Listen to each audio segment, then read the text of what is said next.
Hi, this is Jim Townsend, and this is my blog for November 3rd, 2008. The topic today is cloud computing excuses. We're reading a lot of great things about cloud computing and how it's the definite future of computing, but when I go around and I talk to colleagues and I talk to customers, there seems to be some kind of a disconnect. What I'm hearing are a lot of excuses for why not do cloud computing. And specifically, what I hear is, it's not for me, it's for somebody else. And so I just want to explore what some of those excuses are and find out where they're valid and how they're going to change over time. So first thing I asked is, who do you know who's using cloud computing right now? And I'm getting a lot of blank stares in response.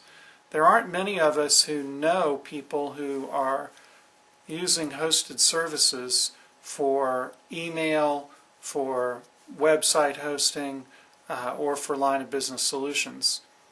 This is particularly true with large enterprise customers who have an extensive in-house IT investment. So what I keep hearing is, well, the large companies don't need to go with cloud computing because they've got excellent IT infrastructure in-house. Or this information is too confidential. We sure don't want to put it out in the hands of third parties, which is a legitimate concern. Email seems like the most logical of the services to put in the cloud because it's so generic.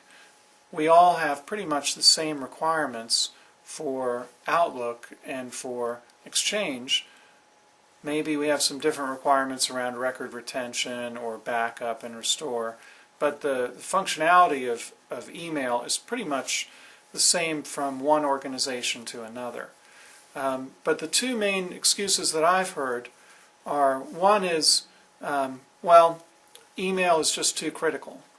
I need uptime, and if something happens where I've got downtime, then this is going to create major dislocation for my organization. And I think that's where the quality of the service provider, the hosting company, really comes into play. We can ask for guarantees of uptime through the agreement with the service level agreement with the hosting provider.